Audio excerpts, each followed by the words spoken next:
Advanced algebra, we're going to look at how we can solve logarithmic equations.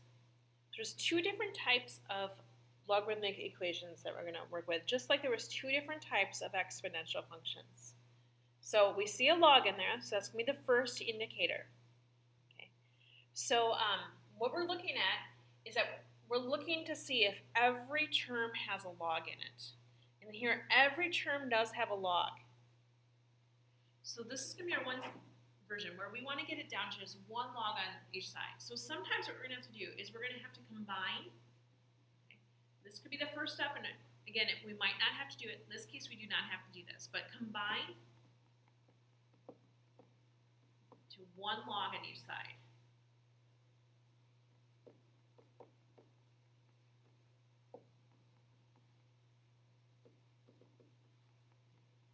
And this is every single term has log.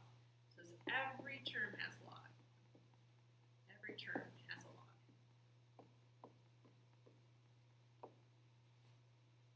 Or natural log too, that's a log still. So ours is already set up that way, so we just have log, okay, on each side. They have to have the same base. We're not getting really into those real complicated ones. You're going to see them all have the same bases. As you go further on into math, you might see them that where there's different bases, and then it's going to change a little bit what you would have to do with there. So if they have the same base, you're down to one log, then that means that this inside part here has to be equal to this inside part here. So I'm really going to cancel out these logs.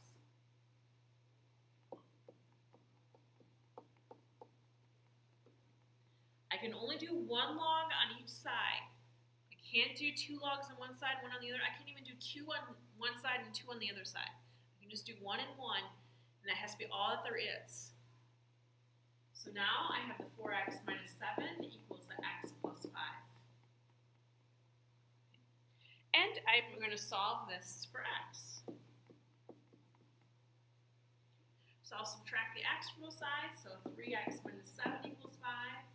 I'll add the 7, so 3x equals 12. When I divide by 3, I get 4 for my answer. We have to be a little careful here because we could have extraneous solutions. So check for extraneous solutions.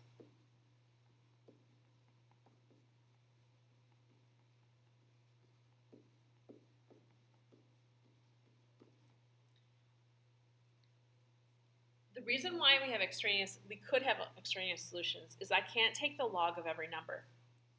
I can only take the log of numbers that are positive.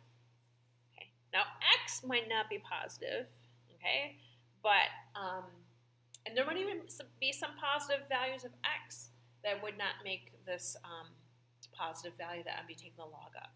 So I want to go back. So for this checking, I want to go back and look in here. If I put this 4 in here, will it be positive? So 16 minus 7 is still positive. So it's fine for that side. If I put it in here, okay, or the 16 in here, it would be 4 plus 5. That is still going to be a positive value.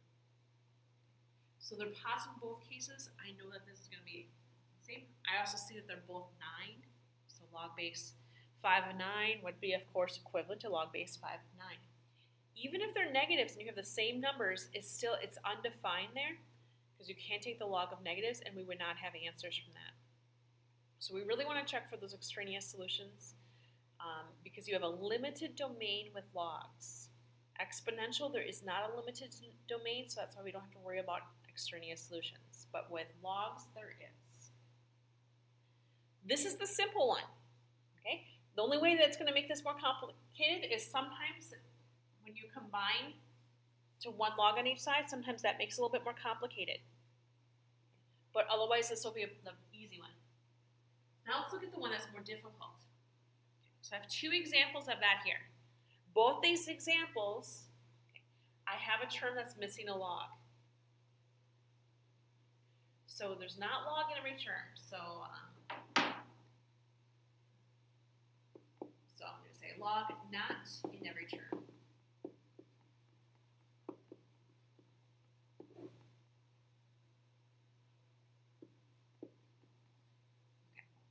So if it's not in every term, what we're going to end up doing is we are going to change this to exponential form.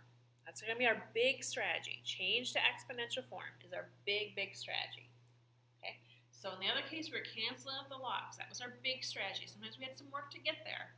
And here we might have some work to get there. Okay?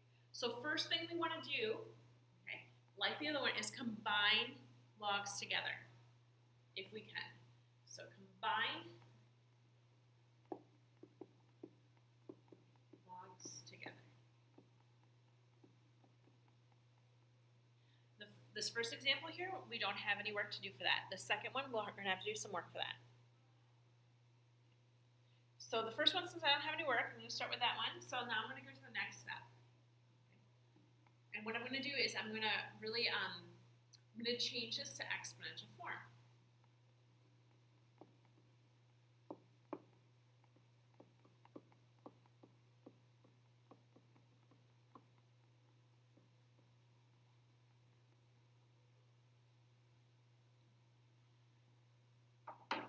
So for that, I'm going to start with this base, okay, to this power will equal this. We're evaluating logs, we're using that a lot, okay, but even to solve them, we're going to do that. So 4 to the third power equals 5x minus 1. No more log in here anymore. And this was really because that x was tied up in the log, and we needed to free it from the log. So now it's not connected to that log. And now from here, I'm just going to be able to solve this problem. So 4 cubed is 64. I'll add the 1, so 65. Now divide by 5, and so 13. Still has a log in it, so I still have to check for extraneous solutions. So check for extraneous solutions.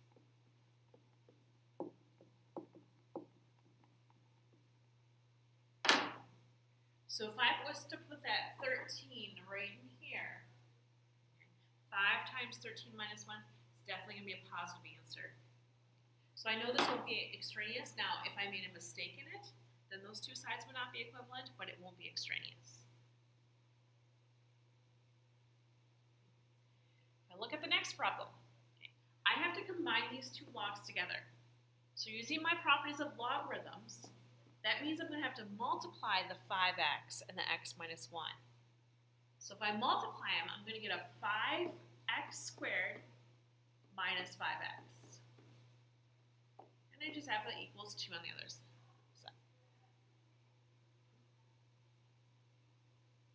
So we have to use that property. We can't just add 5x and x minus 1.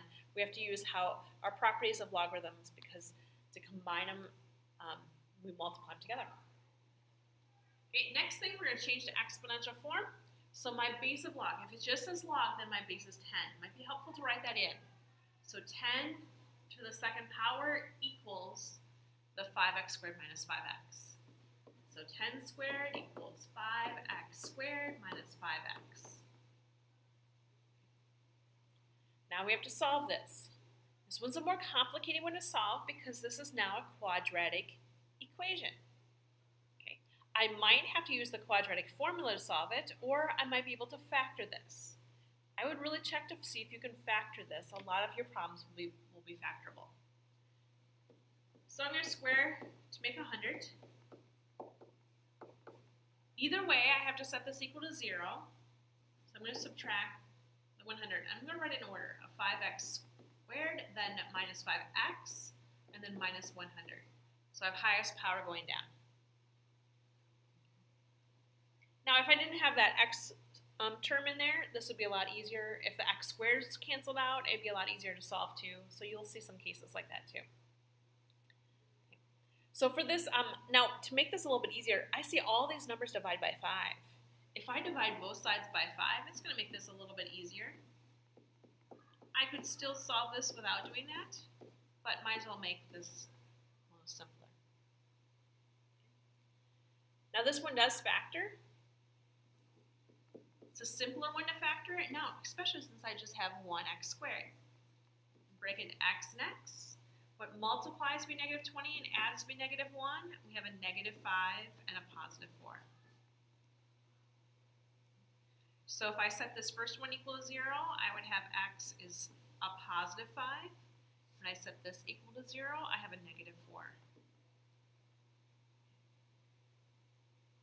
All right, so I solved it.